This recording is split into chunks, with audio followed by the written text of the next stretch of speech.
വിവാദങ്ങൾക്കിടെ പട്ടിക്കാട് ജാമിയ നൂരിയ വാർഷിക സനദ്ദാന സമ്മേളനത്തിന് തുടക്കമായി. സമസ്തയിലെ യുവനേതാക്കളെ സമ്മേളനത്തിൽ നിന്ന് ഒഴിവാക്കിയതാണ് വിവാദത്തിന് വഴിവെച്ചത്. ഉദ്ഘാടന വേദിയിൽ വെച്ച് വിവാദത്തിലെ അതൃപ്തി പ്രകടമാക്കി പാണക്കാട് മുയിൻ അലി തങ്ങൾ രംഗത്തെത്തി. സാദിഖ് അലി തങ്ങളെ വേദിയിലിരുത്തിയായിരുന്നു മുയിൻ അലി തങ്ങളുടെ പരോക്ഷ വിമർശനം.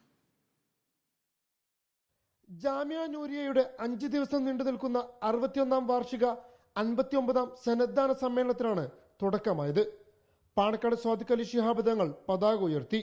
അല്ലാഹു അക്ബർ അല്ലാഹു അക്ബർ അല്ലാഹു അക്ബർ അല്ലാഹു അക്ബർ വലില്ലാഹിൽ ഹംദ്.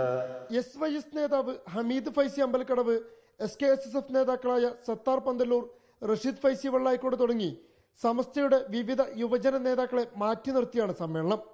എന്നാൽ ഉദ്ഘാടന വേദിയിൽ സംസാരിച്ച സാദിഖ് അലി തങ്ങളടക്കമുള്ള നേതാക്കൾ വിവാദങ്ങളിൽ മൗനം പാലിച്ചു.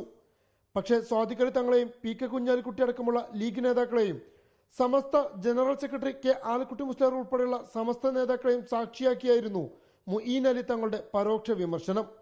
എല്ലാവർക്കും ഇത്തവണ വരാൻ കഴിഞ്ഞിട്ടില്ലെന്നും കഴിഞ്ഞ വർഷങ്ങളിലേതുപോലെ എല്ലാ നേതാക്കൾക്കും പ്രവർത്തകർക്കും എത്താനാകട്ടെ എന്നും അദ്ദേഹം പറഞ്ഞു. സമസ്തയുടെയൊക്കെ കുറേ ആളുകൾ ഇനിയും ഇങ്ങോട്ട് വരാനുണ്ട്. അല്ലാഹു അവർക്കൊക്കെ ഇങ്ങോട്ട് വരുവാനും കഴിഞ്ഞ വർഷമൊക്കെ എല്ലാവരും ഒരുമിച്ച് പ്രവർത്തിച്ചതുപോലെ തന്നെ ഇനിയും നമ്മുടെ പ്രവർത്തകർക്കും നേതാക്കന്മാർക്കൊക്കെ സമസ്തയുടെ നേതാക്കന്മാർക്കൊക്കെ ഒരുമിച്ച് ഒറ്റക്കെട്ടായിട്ട് സുന്നത്ത് ജമാഅത്തിന് വേണ്ടിയിട്ട് ശക്തമായിട്ടും പ്രവർത്തിച്ചുകൊണ്ട് മുന്നോട്ട് പോകാൻ സാധിക്കുമാറാകട്ടെ.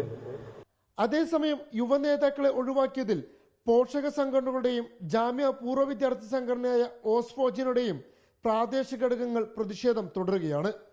യുവ നേതാക്കളെ പരിപാടിയിൽ നിന്നും മാറ്റി നിർത്തിയതിന് പിന്നിൽ സാദിഖ് അലി തങ്ങൾ ഉൾപ്പെടെയുള്ള ലീഗ് നേതാക്കളാണെന്നാണ് ഒരു വിഭാഗം പ്രവർത്തകരുടെ ആരോപണം. Reporter Ashkar Ali Karimba, in reporter, Malappuram.